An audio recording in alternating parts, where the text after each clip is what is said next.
This Warhammer Fantasy Roleplay campaign has strong language and adult themes. The enemy within.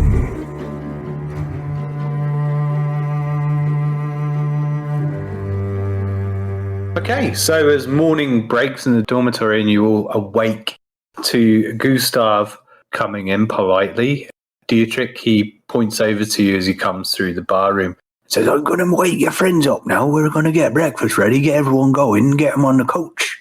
Okay. I clap my hands loudly and speak in a booming voice. Time to wake up. I'll do my best to get outside. I start stripping blankets off. 5 more minutes. I take it like a mug of water and splash it on your face. Oh no. Alright, I'm up. What are you doing to Astrid to wake her up? The water throwing is only when they start resisting. Oh, that's very reasonable. Okay. Yeah. Early bird catches the worm, after all. Early fish in this case. Mm-hmm. Well, no, the late fishes catch some water. Or catch drink. Is that a saying in the Empire? It's a saying where I come from. Gotta hit those quarterly deadlines. Those factories aren't going to run themselves. Jahn, as you're heading for outside, Gustav, the innkeeper, is getting ready to prepare meals for the morning. He's rushing around. There's no other sign of the other innkeeper, who seemed relatively disinterested last night and is certainly not up this morning. As Gustav rushes around and you head for the door, Jahn, Gustav says, hang on, let me just get something. And he runs in. He gets you some more bread and cheese and a tankard of water to get you going in the morning before you head outside to help with preparing the coach. Oh, thank you, sir. You've been so nice to me. You usually have to work a day for something like this. I know what it's like out here, around here. Yeah, I don't mind helping you out. You help us out. Very nice of you, very kind. Well, anything us our good Sigmarites can do to help our brothers in arms. You never know what's lurking on the road, so you'll be needing your strength, I suppose. Oh, you never know what's going to be out there. And oh, yeah, old Sigmar will be watching over you. That great big hammer, slam it down, bash, bash, boom. Yeah, a good weapon to give that old danger a good smack round the chop, show its head. Oh, aye. As you head outside, Jahn, it's drizzling again. Pretty wet out there. The old man is sitting smoking his pipe, and he points over to his shed and just says, bags are in there.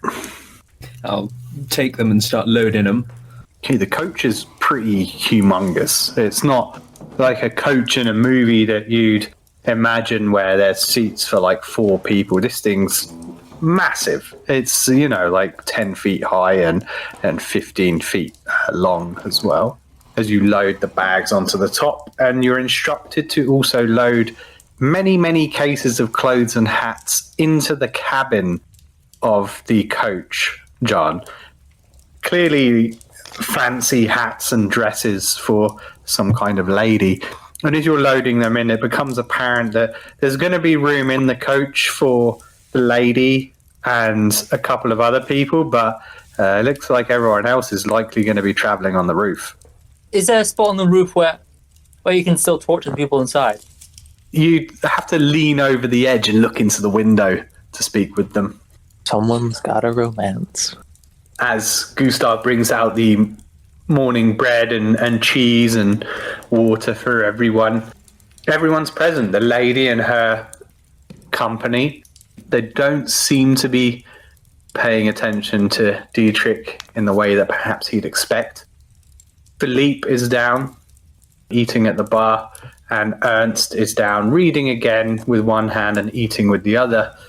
And as you all chow down in the bar room, Dietrich, you look over and you see that Lady Isolde is reading the letter that you wrote. Okay. As she finishes reading through it, she crumples it up with her hand and tosses it onto the floor. Lady Isolde's not the mousy girl, right? She's not, no. That's her servant. Did she see it? Do I think?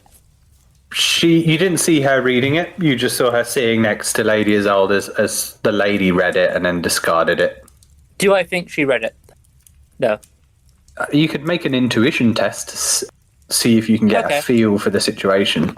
Are Dietrich's damn it. I always forget the last two syllables. I'm sorry.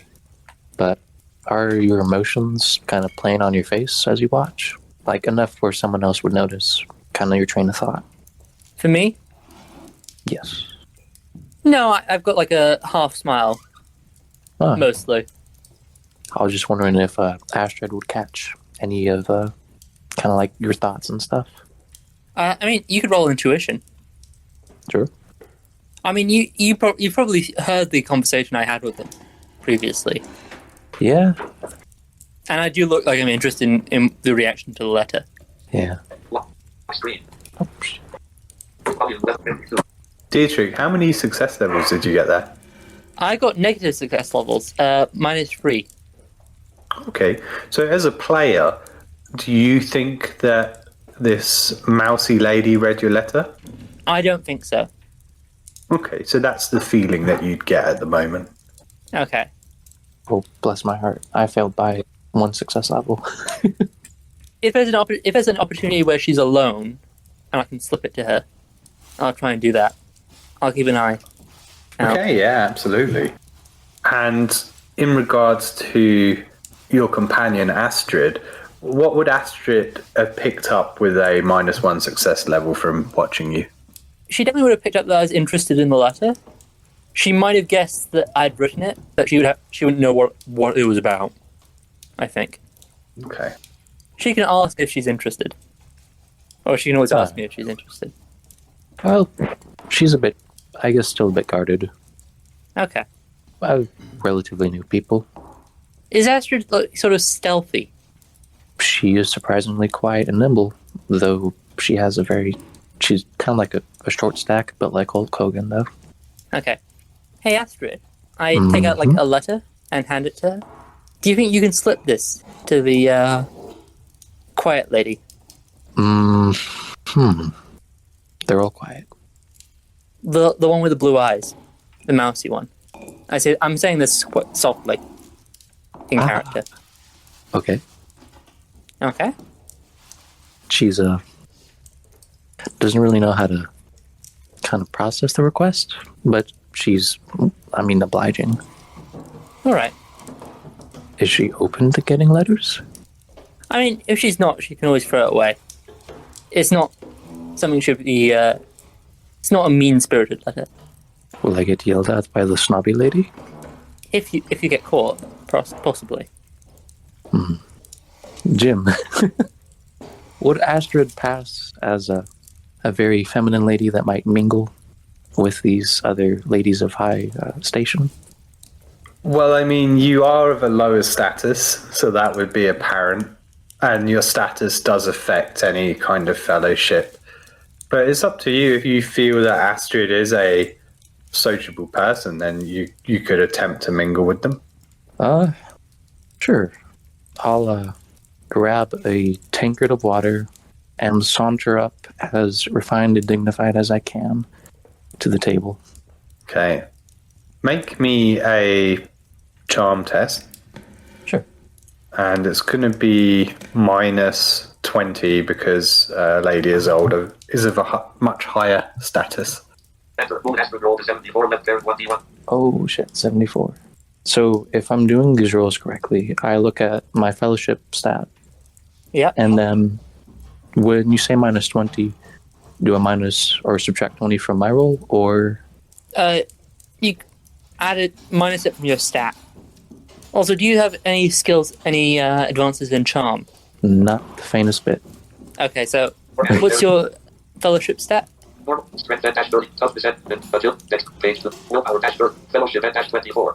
24. Okay, so It's not good. No.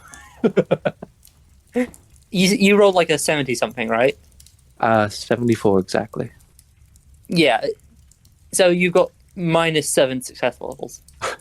Astrid, describe your approach to us. I don't really know how bad -7 success levels is, but I'm guessing it's pretty terrible. You can play it in whatever way you like. So she kind of awkwardly takes the letter, and she's got this look of this 1,000-yard stare going on because she's trying to mingle with the upper class. And it kind of looks like she just saw like two Skavens going at it and trying to make babies. And she walks up, puffs out her chest, flexes her muscles and her BBCs, and takes a step forward and kicks the leg out from a chair.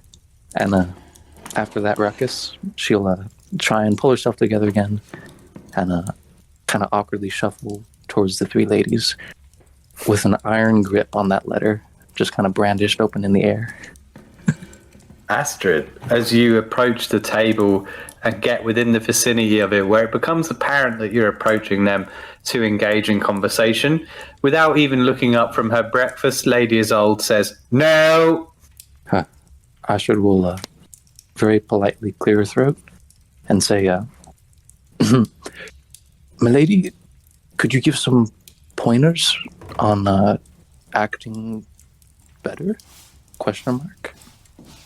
Let's do another charm test here with a -20. What? So if you've got 24, then basically you've got to roll like a 5 or lower to succeed. Dice roll red dash WZ 1. F D D 1 0. Enter. Who has to roll the 17 left parent 1 team? 17. Good roll, but She's not as rude. She's not -7 levels of rude with a no as you approach, but she says to you, "It is not my place to teach you proper etiquette on the road to Altdorf.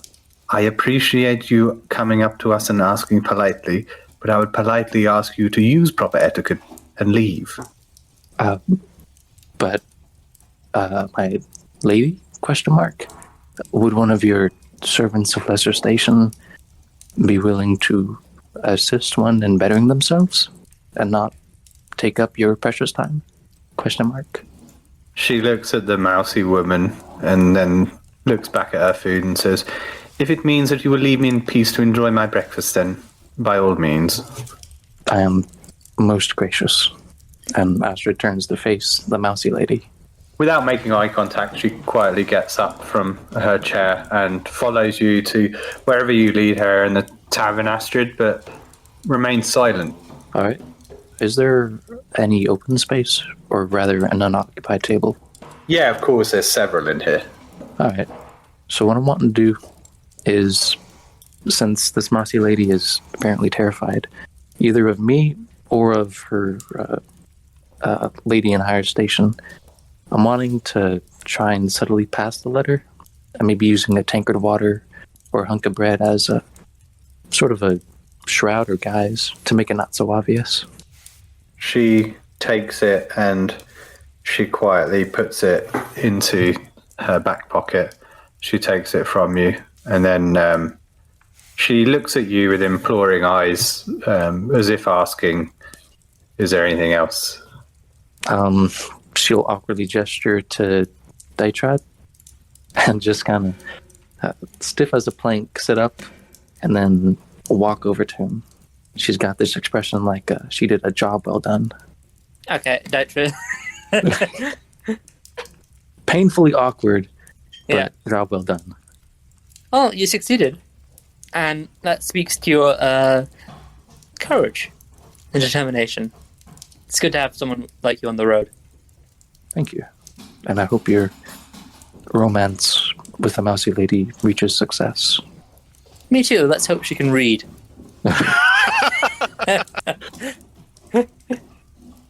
the best laid plans. I mean, yeah. Maybe I should have added some diagrams. Oh dear. I nod to the lady and smile. Is that to the mousy lady? Yeah, and then I turn to, and then when she looks away, or when she isn't looking at me, I'm going to turn to Lady Isolde and wink at her. Oh, Lord. As you smile to the mousy lady, she quickly looks away, but you see a smile creeping across her face. And as you look and wink at Lady Isolde, there is a physical reaction from her. One of disgust or disdain, contempt. You're not quite sure, but there's a reaction there. Okay, I smirk before looking away. Astrid will give a very hearty clasp on the back. And I don't know how frail Dietrich is, so I don't know if that'll actually maybe make him stumble. but you'll kind of say very quietly, "You really are a clever bastard." Oh, I know. One of these days they'll probably kill me, but, you gotta live life for the fun. Very true. The other guests are up and enjoying their breakfast as Gustav rushes to accommodate everyone, and he's followed and mimicked by Blackie's pet crow. And as people like Lady Isolde and Philippe all finish their breakfasts, they begin to make their way outside to the coach and get ready. But there's still no sign of the coachman. I go looking for the coachman. Well, before that, I'll say I'm going to see how the coachmen are doing. By this point, Jahn, you'll have finished preparing the coach, and the old man will now be getting the horses ready and will say to you that you can go back inside to your friends if you've got nothing else to do. Yeah, I'll go in and say, you know what? After this little trip, we should make it a point to buy 2 kegs of ale for the road. Why 2 kegs of ale? Well, I mean, do you think it would be too ambitious to afford 3? 3, but why the ale? What, you don't like ale? She's been in Britonia for too long. Never mind. It's what? Why? Either way, I'm not sure how we're going to get all the way to Altdorf. I don't know about you guys, but I'm a bit short of coin for rations and such. That's what the coach is for. Metaphorically speaking, hypothetically, how many Britonians do you think we could rob? What, in the Empire? No, coach. For rations. 1? Just 1? Well, there's only 1 Britonian on the coach. Where did that other really frail-looking woman of a man go with the glorious cheekbones? He's headed outside to the coach. Aha. So, Astrid will point out there's 2 women, easy for picking. Well, let's burn that bridge when we come to it. It's an option for rations. It is, but I think let's discuss it if we actually need to do that. Let's not incriminate ourselves early. If you say so. Yeah. Okay, where are the coachmen? They would still be in the dormitory, to your knowledge. You can faintly hear Holt snoring. Okay. They were pretty drunk last night. They were reeking up a storm. I march into the dormitory. Fisk is stuffing his face in the meantime with as much cheese and bread he can stomach. He forgot to eat last night. Does anyone accompany Dietrich? I suppose I'm going to get ready to get on the coach. Yeah. If there's any more manual labor, Astrid wouldn't mind helping out Jahn. So you guys following me? Astrid's sticking more towards the courtyard and the coach. Okay. So I'm heading in alone to the dormitory. As you enter the dormitory, the smell of alcohol just hits you in the face. It's so potent as Holt is snoring and smells awful, and Gunnar is still asleep as well under the sheets. So are they both out, just completely cold? Yes. Is there anyone else in the dormitory? No. Is anything... So how many entrances are there to the dormitory? Or ways somebody could view it? Or look into it? There's only the doorway. There are small windows to it that are covered with makeshift curtains. But there's only really the doorway to the tavern bar room. Okay, can I have some put a door or something to block the entrance to the doorway? Yes. I'm going to where are their purses? They would just be next to them. After he said we would want to incriminate ourselves. Out of character. So the purses would just be next to their bodies by their beds. Okay, I'm going to look into their purses and see how much they have. They will have 26 silver pieces. Oh, wow. I'm going to take 3 silver pieces from each of their purses. So that will take them down to 20. Okay, so you add 6 silver pieces to your count. Yep. Yeah, I'm going to take the door away again, or take the door away from the exit, and then I'm going to say that they're just completely out. There's no waking them up. Do you think we could get one of the Bretonians to wake them up? You try pouring water on their face. That worked pretty good for me. Yeah. Okay, do you want to do that? Go ahead. I say that and I kick one of them. Not that hard, but, you know. Any reaction? Yeah, as you kick Gunnar, he stares and grumbles. What? It's time for you to drive. Oh, what time is it? What time is it? Out of character. It would be after 9. It would be about 9:30 by now. It's 9:30. Oh, we might as well just wait for tomorrow. We'll just sleep it off. You've been paid to drive these people. I'm dying. Do you want your head cut off? That's what happens to people who renege on contracts. All right. There's no need for cutting head off, although at least it would get rid of me hangover. Are you in a fit state to drive? Yeah, I've been worse.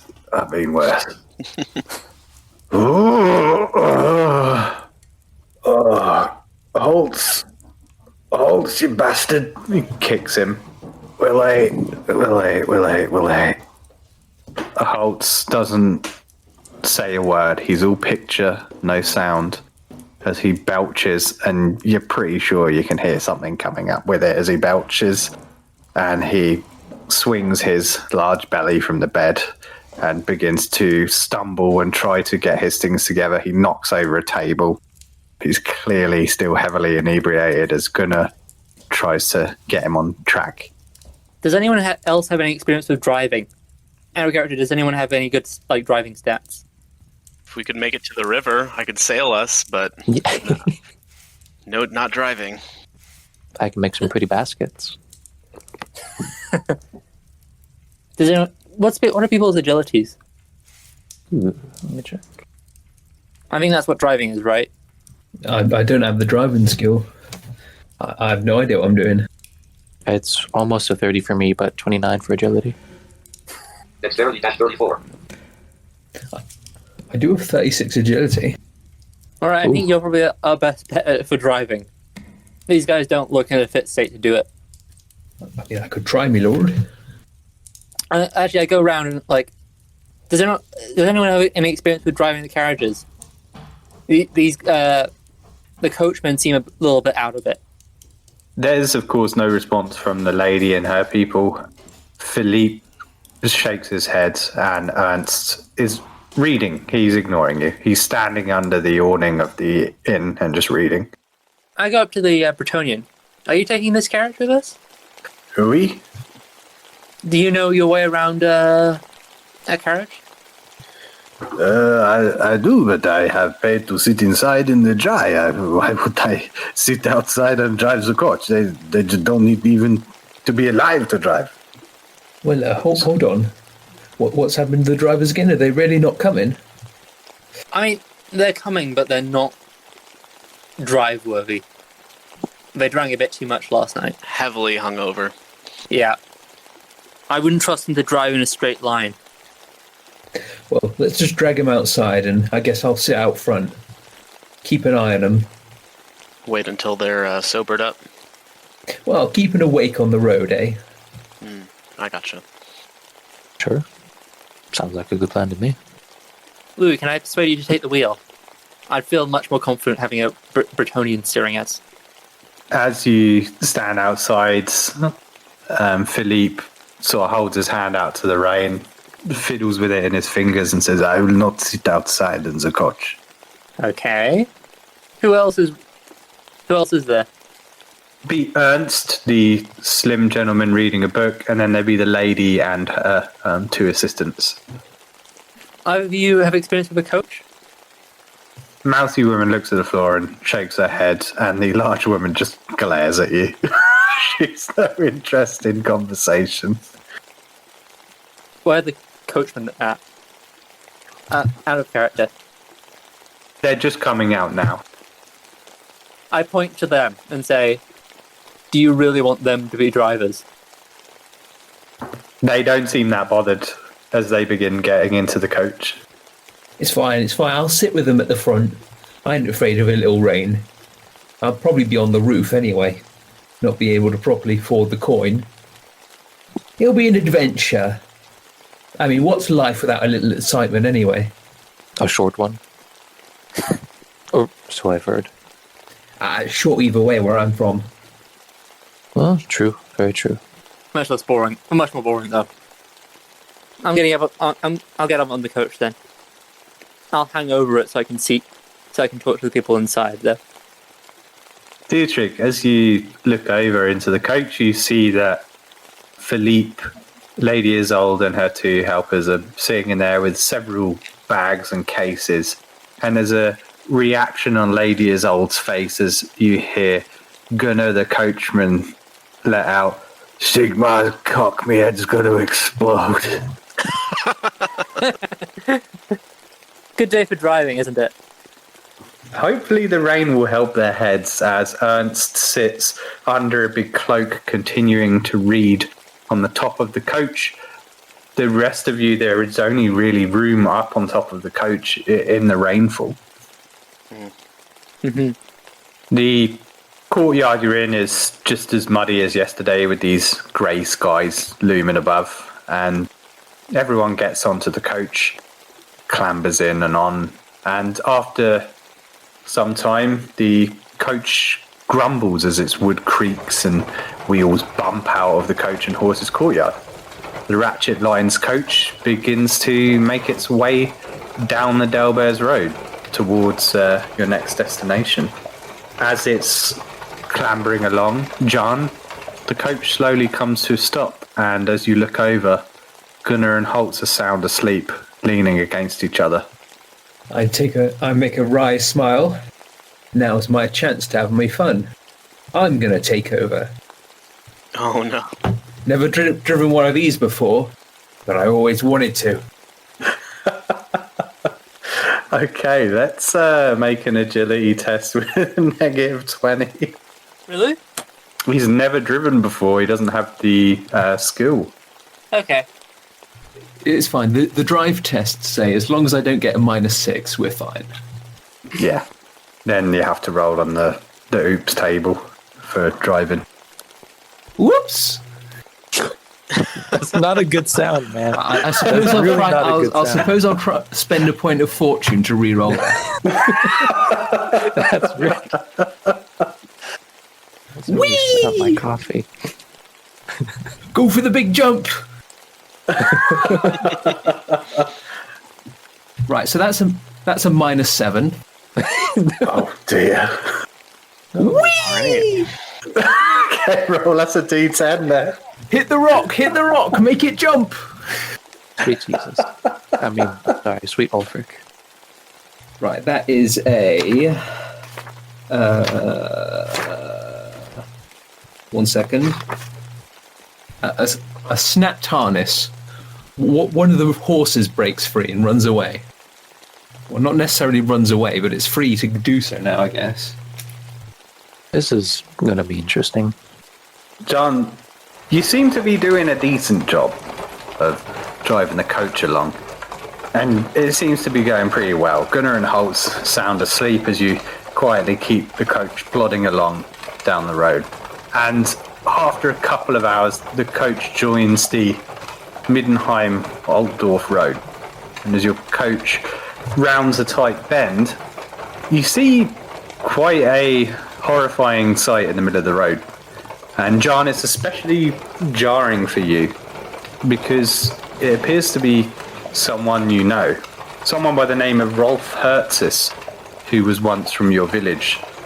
But now he has this green oozing skin, and he has a hand hanging from his mouth as he's hunched over a coachman's body in the middle of the road. And as you panic upon seeing him, you whip the horse and the harness breaks off. It charges off into the woods and the forest as the coach continues bumping along. And then the coachmen wake up Holtz tries to grab onto the reins from you, and the other horse breaks off and pulls him flying off into the other side of the forest across the road. Gunnar is panicking as he reaches for the blunderbuss as your now mutated friend Rolf comes charging towards the coach, and you're all now in combat.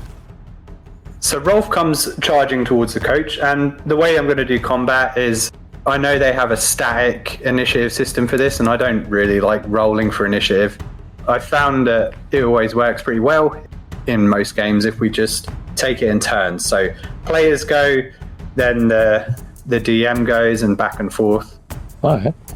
And we'll run it that way. And that way you guys can decide between you who you want to go first, and if you want to spend a fortune to steal the initiative and have 2 people go first, however you want to do it. So yeah, as Rolf charges towards Jahn, as he sits on the front of the coach, and the rest of you see this horrific sight of a mutant coming towards you, what do you do?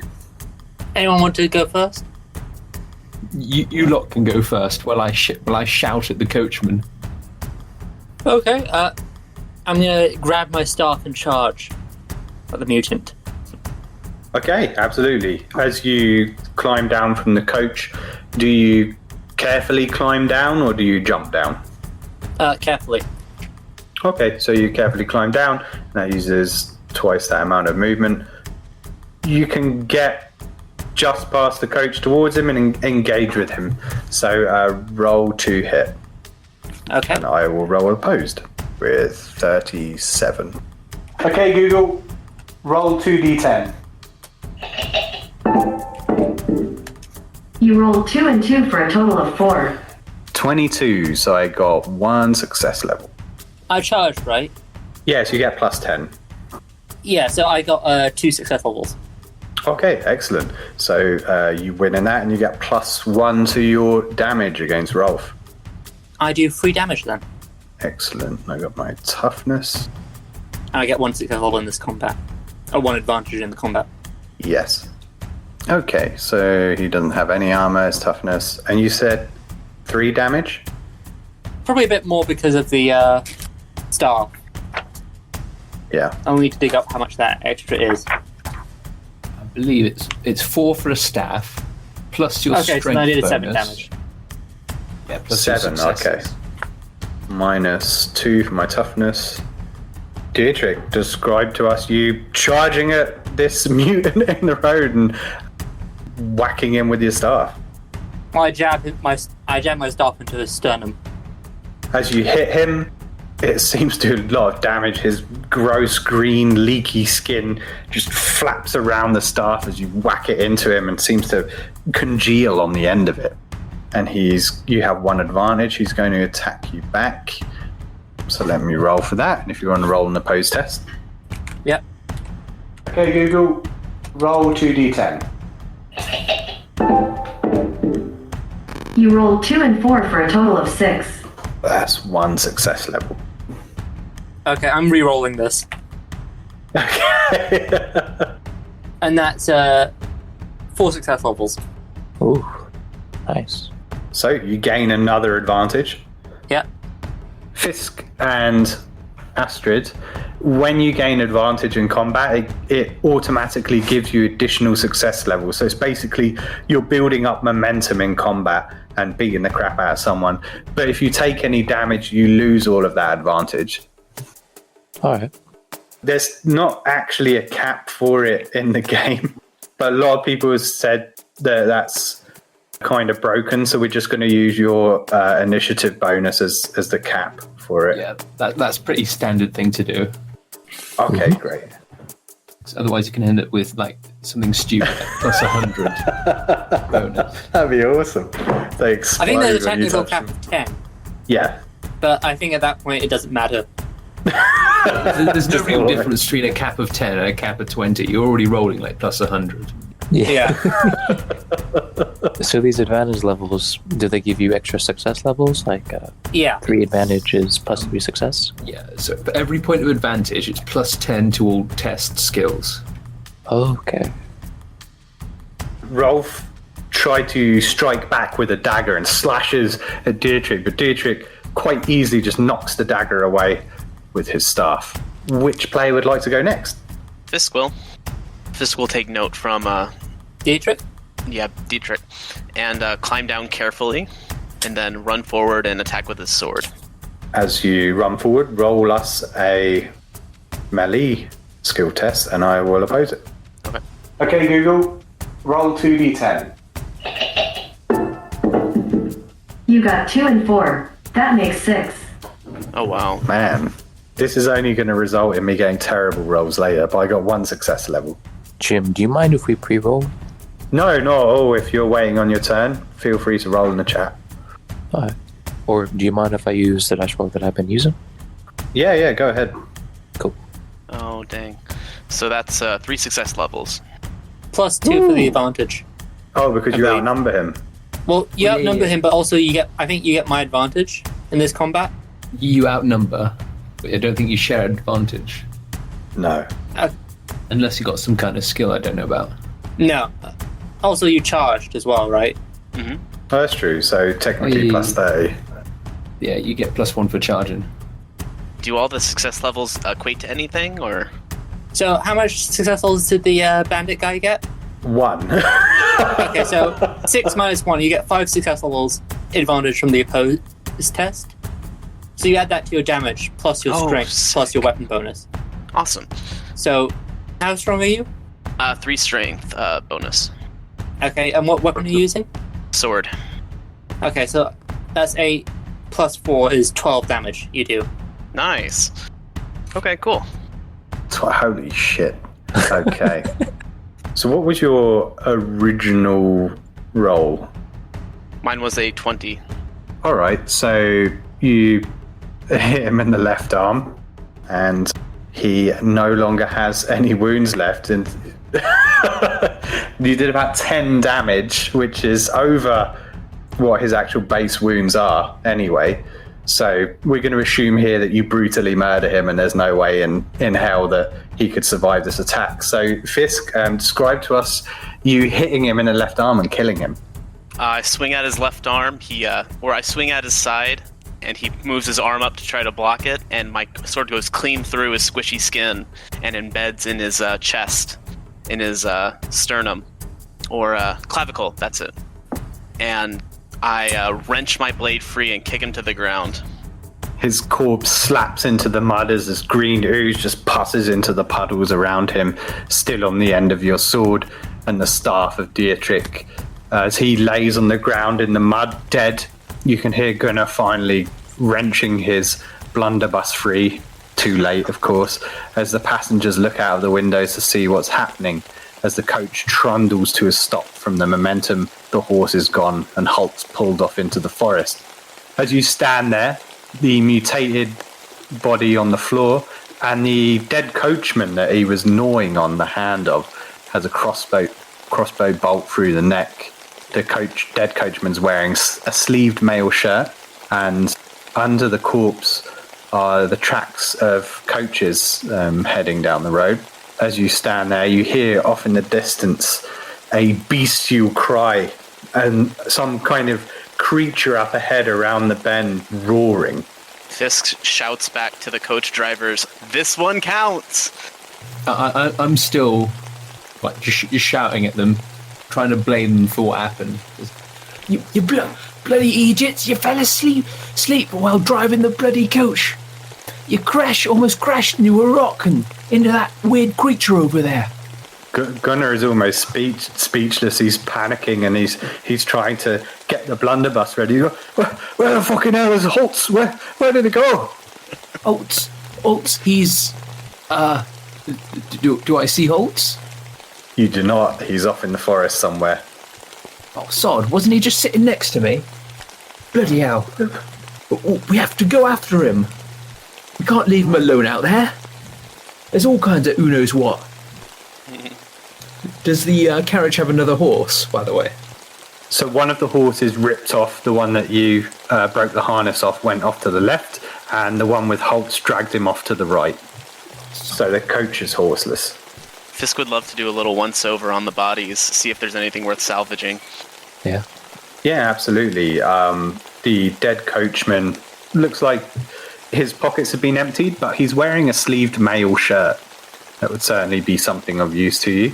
Other than that and a crossbow bolt in the neck, there's not much else on him. All right. The mutant, do you want to search through his decaying corpse? Through his pockets, but not through his person. Okay. You're trying to avoid touching him? Yeah. Okay, make me a dexterity test. Oh, no. All right. All right, one sec. Ulrich's blessing on you.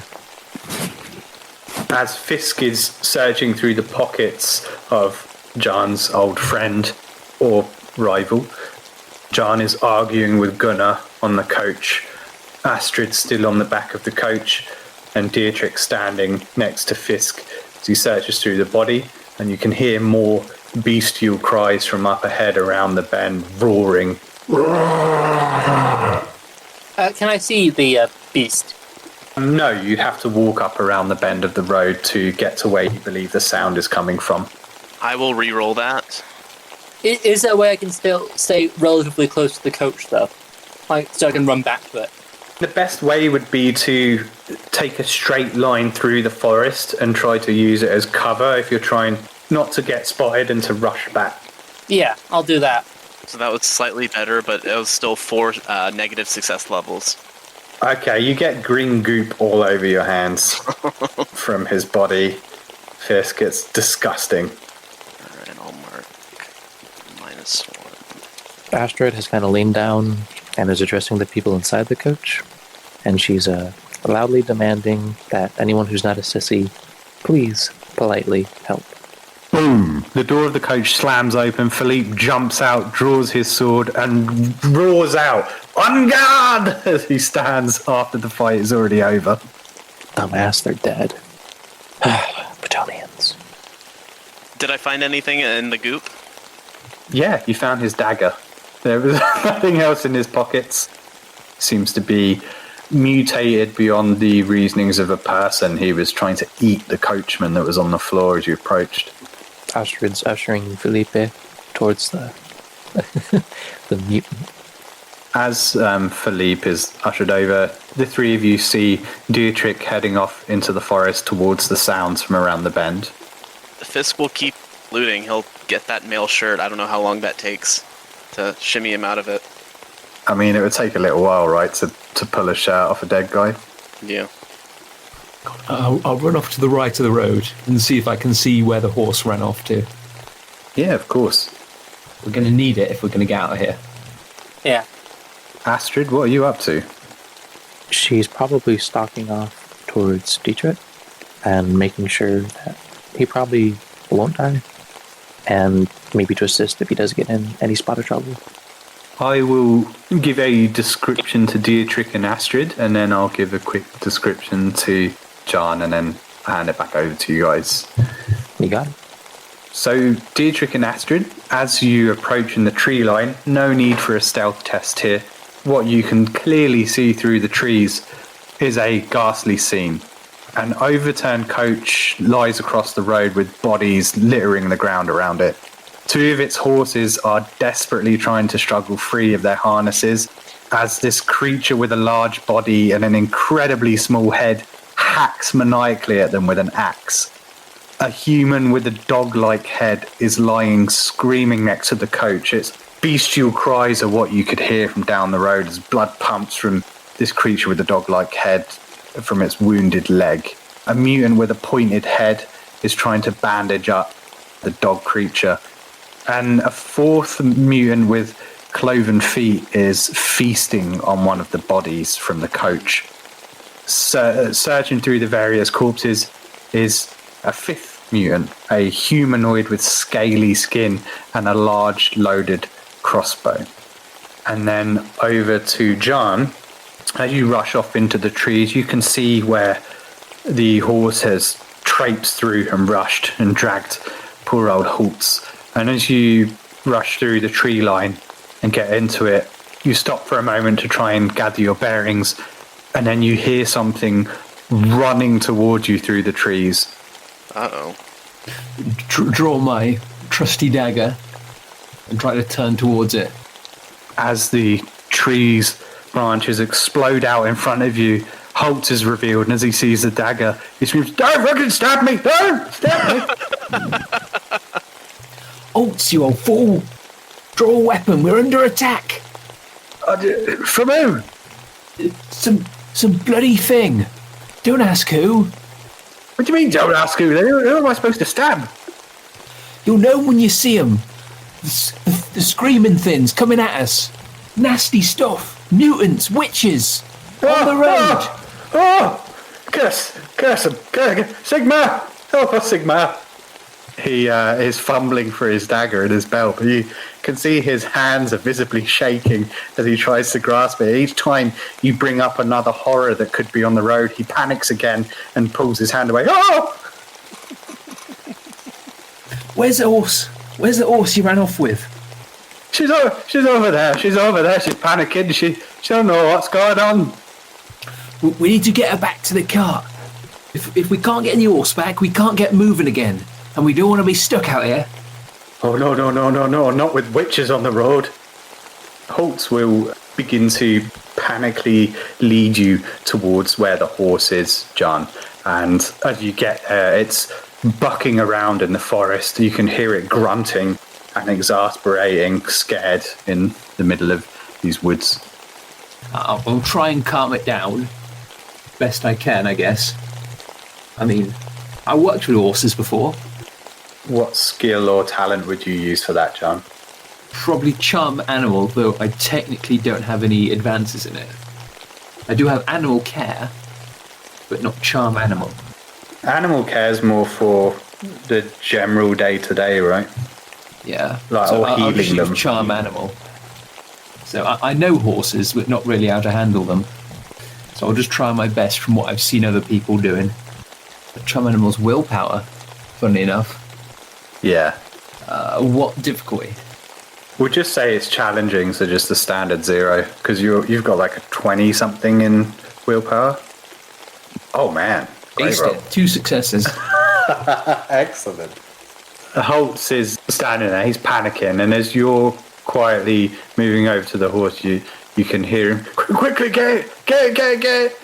What do you do here, John, to calm the horse?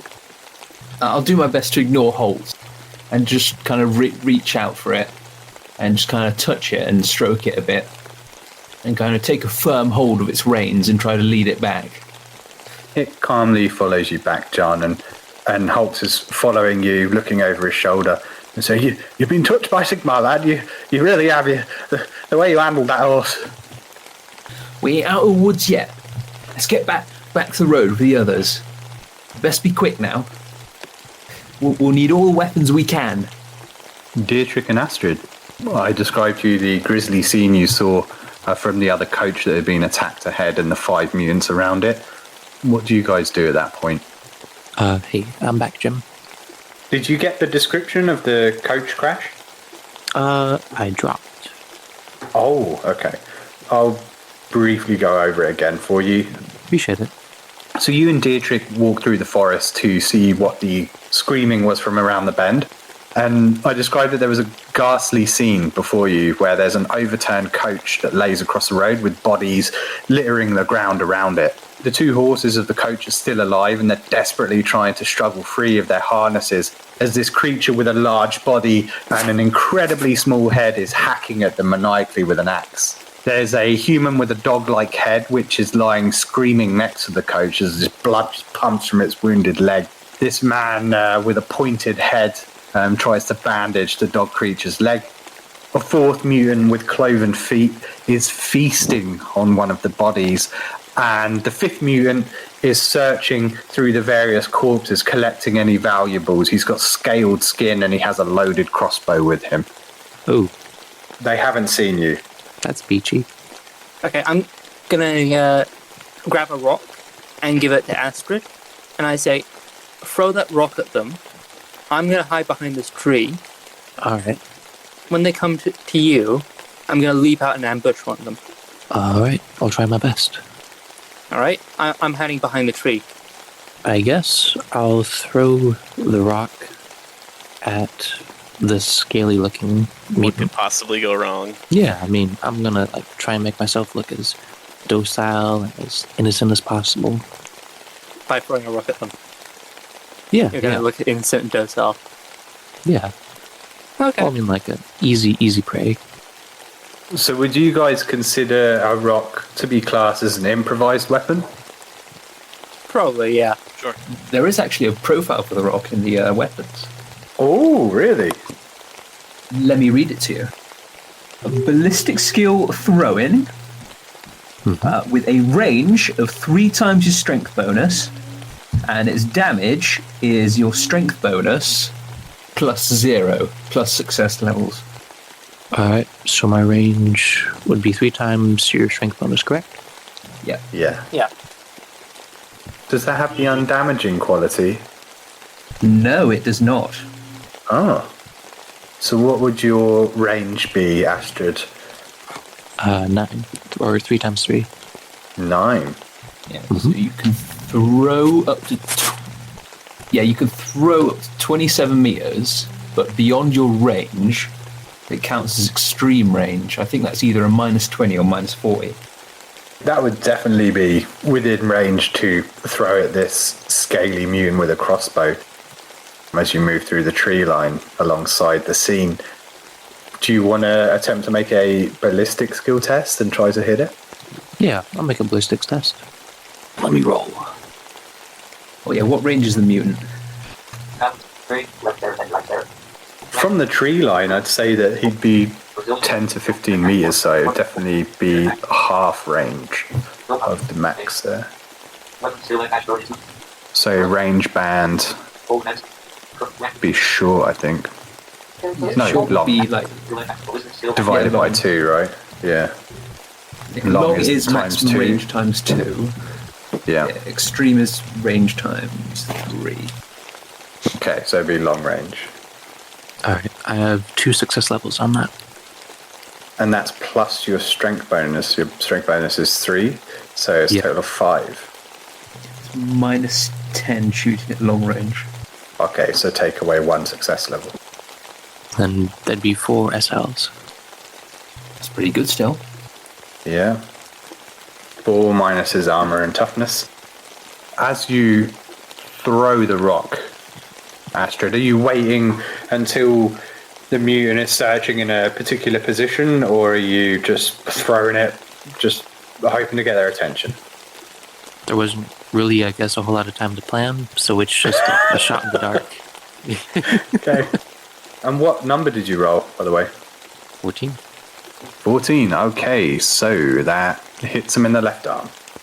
As you throw this rock at him, it whacks him in the left arm, and you see him react and then look over. Are you making any attempt to hide, Astrid? No. From, I guess, what Astrid heard, Dietrich is looking to do an ambush. So she's trying to... She's fairly squat and wide, so I think she'd be pretty noticeable. We'll say that you're now in combat and he is surprised. So you guys get +1 advantage in any attack against surprise targets. So we'll counter out that -1 and just make it a regular old attack. Sure. So you do 1 damage. As the rock smacks him in the arm and seems to hurt him, he looks round and locks eyes with you, Astrid. I guess that would count as your attack. Do you do any movement, Astrid, or do you stay where you are? How far is Dietrich behind me? Like, hiding behind the tree? I think I'm actually in front of you. In front I'm of me? going to pretty Okay. closer to them, so when they run towards you, I can smack them from behind. I'll take a few steps backwards to give Dietrich some more space, but that's about it. Sure. Mhm. And do you have any other weapons drawn, Astrid? Not at the moment. Okay. So I have the mutants take a turn. The one with the crossbow that you hit will shout over to the others to draw their attention. They don't know what's going on. They don't know where you are or what he's shouting about. He's just said, "Oi!" And they look over and they're aware something's going on, but they're still surprised. At that point, he will raise his crossbow and attempt to fire at you. Hey Google, roll 2d10. You got 7 and 6. That makes 13. I got -1 success level. He fires off his crossbow and it goes flying through the tree line and into one of the trees near to you, Astrid. He doesn't charge forward, he stays where he is. Dietrich, it's your turn. All of the mutants are roughly about 15 meters away by the coach massacre, and their leader has now tried to draw their attention and fired a crossbow bolt at Astrid. I'm staying hidden. But I gesture to Astrid to shout, call for help. Would I be able to respond, or is it still his turn? I'm trying to call in allies, but I want to stay hidden, so ideally someone else does it. Well, ideally Astrid does it. So you can shout or speak during combat once per round, as long as it's a short sentence or phrase. So at any time you can do that, Astrid. Alright. Sure, I will shout at the top of my lungs for some brave Bretonian to help. And hopefully Philip or Philippe would have heard. Fisk shouts out, I'm coming, while he's still desperately trying to get the valuable mail shirt off the corpse. That is an amusing mental image. Fisk, we'll say that you have the mail shirt off of the character. You're shoving it into your bag. Yeah. You're now over encumbered. I think the mail shirt weighs one It's 3. encumbrance. Isn't it 3. Oh shit! I have You're a over total of encumbered. 7. Yeah. What's taking up all the encumbrance? You've got like buckets and mops. Stuff. I thought they were in the bags, though. You mentioned something You about can distribute 3 encumbrance to your bags, and then the rest of it is still on your person. Yeah, and my total encumbrance is 7, I think. I'd put 2 of the items in your bag to keep your encumbrance from being over encumbered, so you have space for 1 more encumbrance. What was my total encumbrance? Wasn't it 7? Yeah, but if you took everything out of your bags, you'd have 9. Oh, I just have the leather. Isn't that 1? Let me have a look here. So you've got your sword, your leather jack, your uniform, all of them weigh 1. You have a mop that weighs 2, a cloak that weighs 1, Oh, your clothing, sling bag. Gotcha. Okay. Yes, total 7. So yeah, that would, if it's 2 of it's in your bags, that'd take you down to 5. So I'll add the mail. You said the mail shirt is 3? Yeah, that's what I saw in the armor list. Okay, I'll add that. You're over encumbered at this point. Okay. And that just, that has some effects, but I can still move until I'm like 3 times my encumbrance, right? Yeah, you can, yeah. Okay. The only effect really is your agility, I believe. It's like minus 10 agility. Okay. I don't think there's really any other negative to it. Awesome. Oh, and are the daggers 0 encumbrance, or? Yes. Okay. Jahn, you're just coming out of the forest with Holtz and the horse. As you hand the horse's reins off to Holtz to panically bring them over, you hear the shouting from up ahead as Fisk stands up, ready to react as well. So you're both in initiative as well now. You weren't doing anything else on your turn, is that right, Dietrich? You're just staying and hiding? I'm just staying in hiding at the moment, Okay, excellent. waiting for someone to come into range. I guess I had one more question. I'm sorry. Yeah. With the encumbrance, am I wearing the cloak, or is that just in my bags as well? I assumed you were wearing it, but you can put it in your bag. It protects you from the elements, so it'll stop you getting sick from the cold. So is it 1 total, or is it just 1 after the modifiers? Because it's -1 from wearing it. It just weighs 1 encumbrance, so to carry it or wear it, it's 1 encumbrance. Okay, I read somewhere in the rulebook, I don't know if I'm mistaken, don't you subtract 1 encumbrance from anything that you're wearing? Oh, do you? I didn't know that. All right, we'll play that rule for now, and we'll check it after. Okay. Yeah, absolutely. I'll make a note of that. One of the mutants begins to rush forward. The character with the very small head and the large body is heading towards the tree line. Generally in the direction of Astrid, he's running towards where the 5th mutant fired a crossbow bolt and is not on top of you, Astrid, but is just on the cusp of running past where Dietrich is and revealing his position. But still unspotted because this character's technically surprised. Duly noted. So is he within range now for me to attack? Yes. Okay, I'm leaping out and hitting him. Yeah, as you jump out, this creature is running by you, and its tiny head looks shocked as you jump out. So roll to hit. And you get plus 10, I believe. Okay, plus 10. And is that for the charge? Or is that just for surprise? That would be for the charge, and then for surprise, you get 1 advantage. So that's plus 20. That's 50 advantage. Oh, that's 50 success levels. Or 5 success levels. Hey Google, roll 2d10. Sorry, I didn't understand. You're pissing me off now, Google. Should I roll for you? Yeah, go for it. Make it a good one, please. Well, no promises for the DM. 22. Okay, so there's no way I'm beating you, but it's not bad. 45, that's 2 success levels. So I win by 3 success levels. That's 9 damage. 9 damage, holy shit. He gets taken down to 6, that's still higher than his wound. So even after his toughness bonus, you dealt twice the amount of wounds that this creature had. It was already beaten up from the battle with the coach. You could see its clothes are ripped and torn, and there was blood on its axe. As you jump out at Dietrich, describe to us you attacking and killing this thing. I step out from behind the tree, and with my staff over my head, I bring it down and crush his skull. Astrid, right before you, Dietrich jumps out and just crack and smash. This thing just collapses to the ground under its staff. Astrid is mightily impressed at this. The pointy-headed mutant turns and begins to run in the same direction towards you, Dietrich.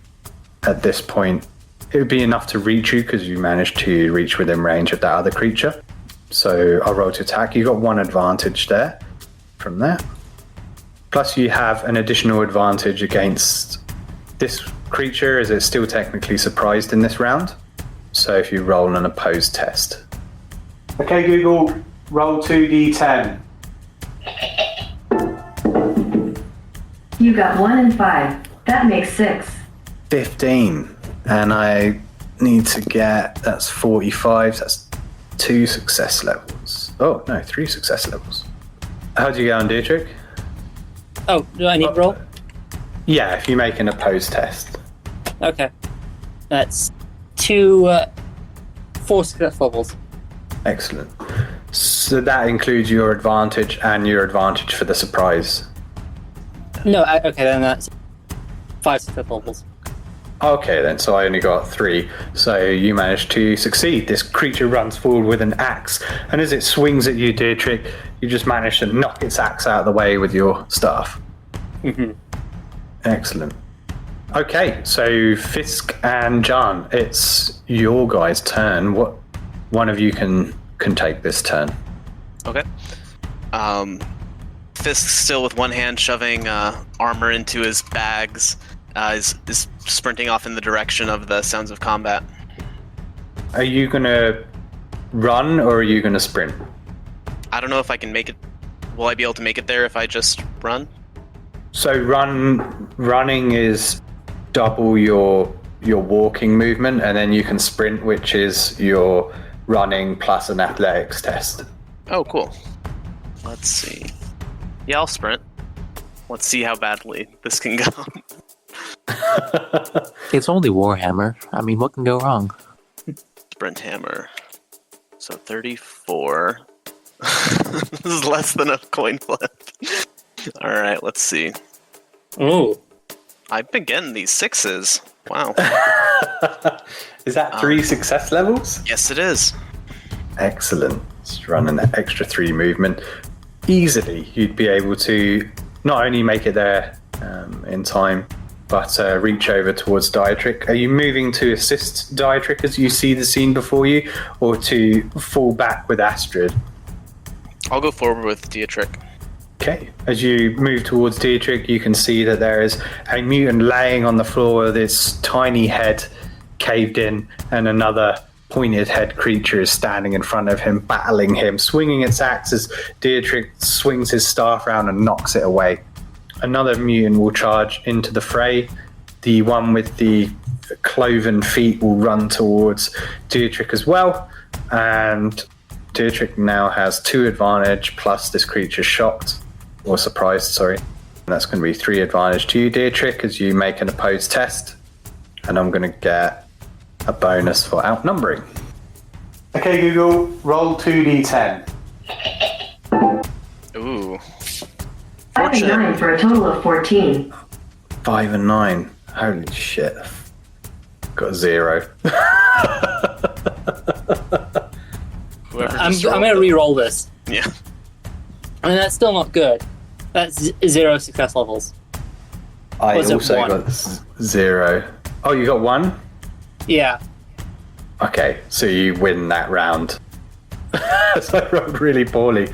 It charges towards you, and it also has an axe, and it swings at you, and you knock it away as well. Fisk and Astrid, Dietrich is outnumbered here, but he's managing to knock their blows away, these injured mutants trying to fight it. That's pretty bad. That's pretty awesome. Jahn, you just saw Fisk charge off towards the action. Do you follow suit? Yeah, am I close enough to see any of the mutants? From where you are at the coach? Yep, just coming back to the main road with the horse. No, you'd now hear the sounds of combat though through the forest, like grunting and like wood clanking. Well, I guess I'll just sprint towards the action. Okay, absolutely. You want to make an athletics test? Try and push a little further. Yeah, here we go. Is average or challenging?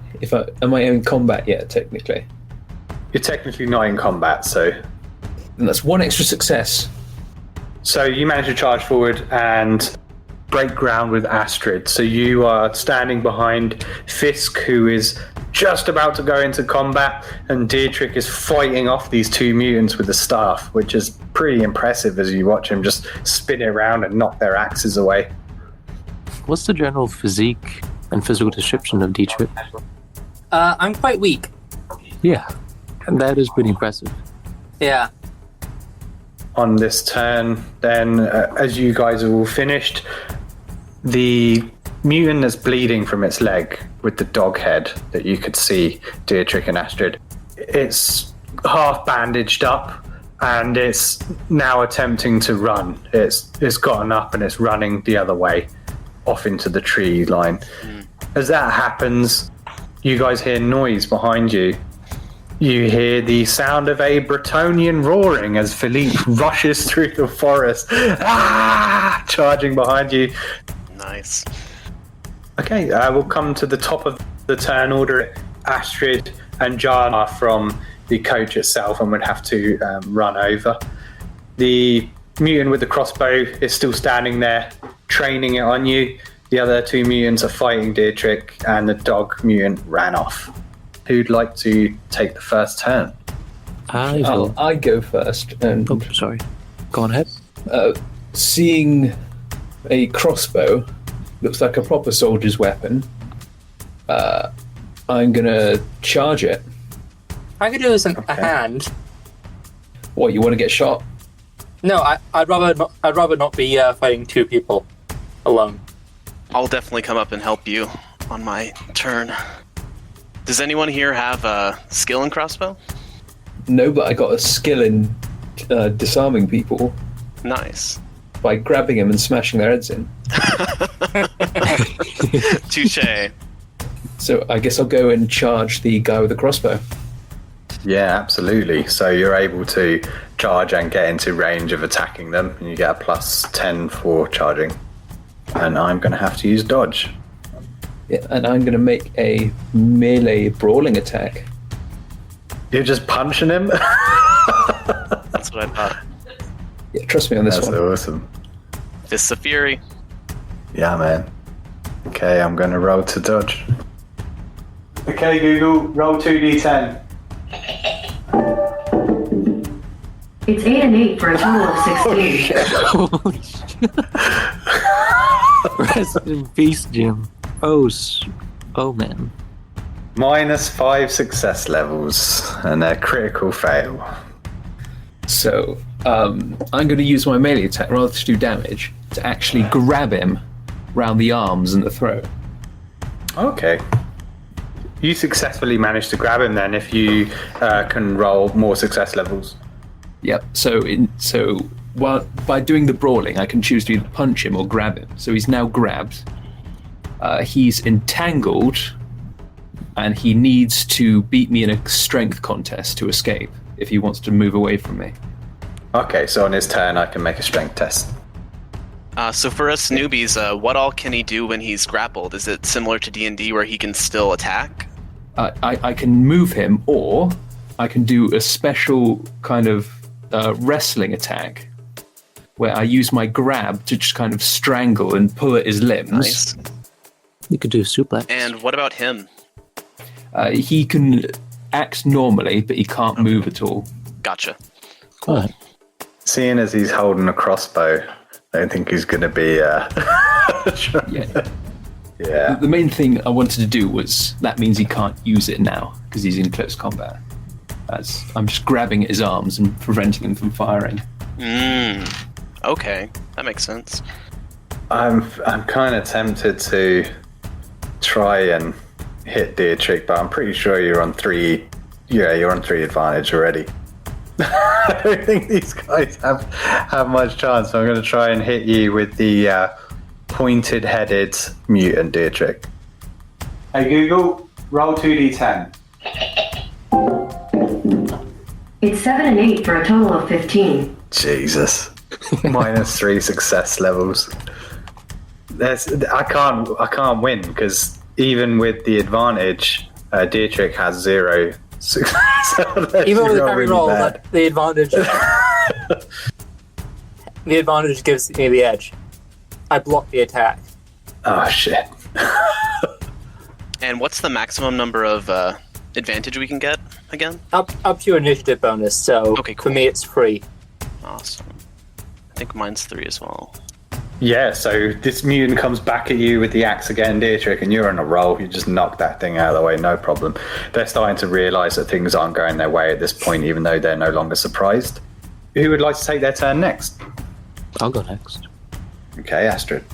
So, is that axe that the small-headed mutant drops still on the ground? Yes. Right. I want to pick that up and rush off towards Dietrich's aid. So that axe would be next to Dietrich on the floor, and I'd say that it would take your action to reach into where the combat's going on and pick the axe up off the ground without getting hit. All right. What are the axe's stats? And is it a basic weapon? It's just a basic weapon, yeah. Okay, gotcha. So it counts as a hand weapon. All right. So I have the axe now, correct? That's correct. I want to, then use my movement to kind of position myself in between Dietrich and Jahn, just to make sure I can help either if they need. Okay, absolutely. Jahn, you can feel confident now that Mrs. Hulk Hogan is standing with an axe, just in case. I'm gonna attempt to hit Dietrich one more time. I can't do it. I know it's not going to happen. I'm going to try though, really hard. Okay, Google, roll 2d10. It's 6 and 10 for a total of 16. No, -2. I mean, -1. Oh, so close. But these mutants aren't terrible, but Dietrich is just knocking the axes back because they slash at him. You're definitely on a roll here. I'll hand it back to you guys. Fisk and Dietrich, either of you can take your turn. Fisk will run forward. That way we can get... we'll get bonuses from... how will the numbering system work when we're like it's a brawl with 5 of us? Well, I think if you're willing, you can flank one of them. Okay, cool. Yeah. Then yeah, I think I'll move in to flank one of the mutant crazy people. Yeah, so you get a +10 for your charge, and there's the 4 of you in the fight now, so no one's outnumbered at this time. So So +1. Yeah. Yeah, was Astrid in, I don't know if I got that name right, in melee range. Yeah, you got it right. So would that make 3 versus 2, or? No, I think Astrid is standing between me and Okay. Jahn, Like 2 isn't different it? fights. So she's ready to help whichever one needs it. Okay, gotcha. Then yeah, I'll run up to assist, and I'll make a swing. Yeah, absolutely. Are you going for pointy head or cloven hooves legs? I'll go for pointy head. Okay, pointy head it is. Okay, Google, roll 2d10. It's 7 and 2 for a total of 9. Awful, -3. Jim, you need to up your sacrifices to siege. I was rolling 20s earlier, man. I mean, you can always spend like fortune. Yeah, To I re-roll think I'm that. gonna do fortune. So that's a pretty negative roll. Oh yeah, that's a automatic fail. Oh, am I allowed to re-roll on automatic fails? Yeah, I don't see why not. Okay. So that's my second fortune. 63, that's -1, I think. No, because I get +10. Let me see. 63, it's close. So what's your weapon skill? I think 54, so it brings it up to 64, so it's a success, but it's a +0 success level. Well, you still win by 3, so you get Okay. +3 to your damage, yeah. So my damage would be 10. Oh, man. Well, this poor pointy head was already injured. With their toughness bonus, you still brutally murdered them. Would you roll 63? Yep.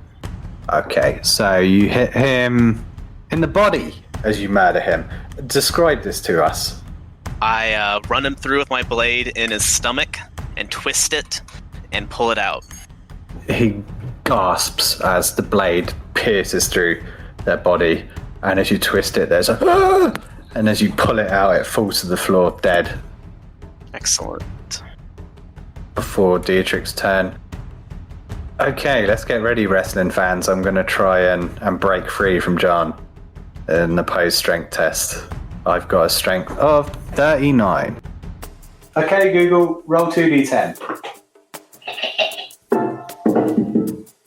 You got 5 and 9. That makes 14. We're all rolling poorly. You've on this fallen fight. into my trap. -2 success levels. Oh, and Fisk, you gain an advantage there. So I have 40 strength, I have 2 advantage, and my strong back gives me 1 automatic success in any opposed strength roll I'm taking part of. Oh, man. Oh So man. that's 5 successes. Yeah, that definitely Underneath wins. my dirty peasant clothing, there is bulging muscle. Astrid appreciates that. She really appreciates that. Seeing as that is overwhelming, this mutant can't even put up a fight as you're just squeezed around it with your muscles. I got a newbie question again.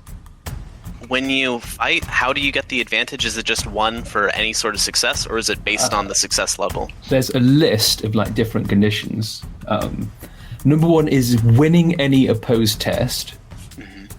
Number 2 is causing a wound without an opposed test. So shooting someone or taking someone by Yeah. surprise. You also get stuff for charging or attacking someone who's surprised. Okay. The thing is, with advantage, if you take any wounds or lose an opposed test, you lose all of it. Yeah. So I was just trying to figure out how much I would have. I think 2. 1 for charging, 1 for winning a test. You get the 1 as you charge, but it's only sort of temporary for that single charge, and then you gained an advantage for winning the opposed test. I think you usually get the charge permanently, don't you? It's just 1 advantage. do you? Yeah, it's 1 advantage, and you keep it as long as you win the test, because you have to attack after you charge. So that's why you were saying you have an extra advantage. I see. Okay, excellent. So Fisk has 2 advantage. Dietrich's up at 3. Okay, excellent. Dietrich, it's your turn. Fisk has brutally dispatched one of the mutants, and there's still the one with bestial legs. It's looking pretty nervous at this point. It knows things aren't going its way. I made an attack, and that's 3 success levels. Okay. I'm going to try, and that's what counts. I'm outnumbered. Oh, did you give yourself a bonus for outnumbering it? No. So that's 4 then. Okay. I'm going to try. Okay, Google, roll 2d10. Okay, that's a fail. That's a fail. Okay. How many success levels is that? That's a failure by 1? Okay. So that's 6 plus... That's 12 damage. In combat, does it matter whether you succeed or fail, just in general, or is it just +0 if you're within 10? So in combat, because it's opposed, it's the difference between them. So if you roll +3 success levels and I roll -1, it means you won by 4 success levels. Okay, but like if I rolled with my weapon level of 54, it wouldn't matter if I rolled a 55 or a 53. It would just be a +0. You'd be having a success by 0 or failure by 0. The only... It usually counts 10s unless it's like if you had a 53, a 52 would be a marginal success and a 55 would be a marginal failure with 0 success levels. So it technically affects some stuff. Okay. Usually for skill tests. Yeah, so if you rolled a marginal success and I rolled a marginal failure, then you win. Okay. So it just means you get no bonus to your damage. Yeah. Yeah, like a 55 could be is either a critical or a fumble, depending on whether your skill is like 54 or 56. Okay. Dietrich, you rolled 12 damage? Yep. Okay, this creature had 2 wounds left. That's very low toughness. Yeah, describe this to us as, what did you roll? 41. A 41, so that is a right arm attack. Okay. Well, I start with the right arm, then I go to the left arm, and I continue until there isn't really anything left to resist. Elegant. At this point, you have defeated the mutant, the bestial-headed, dog-like mutant creature that was bleeding out ran off into the forest the other way, and Jahn had the crossbow-wielding mutant in his beefy arms holding it. I'm going to make one more strength test opposed against you. Okay, well, on my turn, I'm going to strangle him if it's come round. Oh, okay. Go ahead. So, yeah, opposed strength test to avoid me snapping his neck. Okay, absolutely. Okay, Google, roll 2d10. You got 6 and 9. That makes 15. No, not a chance. Sorry, I messed up. -3.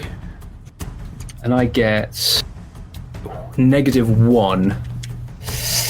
So I technically still win and deal 6 damage to him as I just squeeze his neck and shake him about to try and smack him down. When you're squeezing him, you can hear him he's still hanging in there. I'm going to make an opposed strength test for his turn then.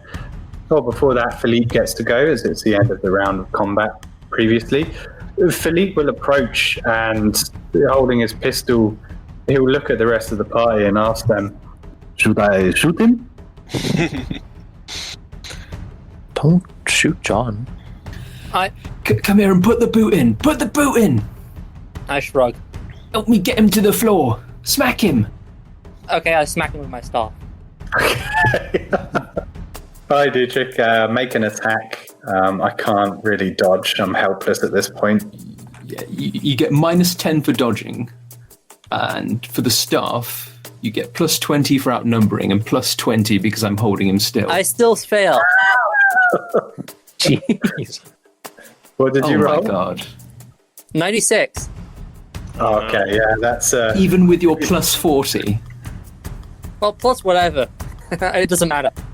It's automatic fail. Yeah.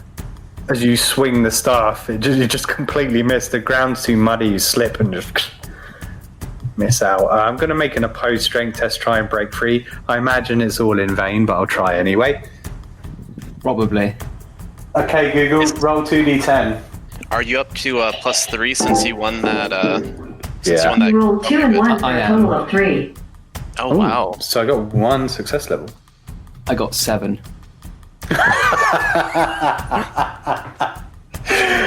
This poor mutant, he just flexes his muscles and he's like, I'm gonna get out of this. And then John just squeezes him down. Just makes him feel like nothing. Bulging muscles as I shake him around like a ragdoll.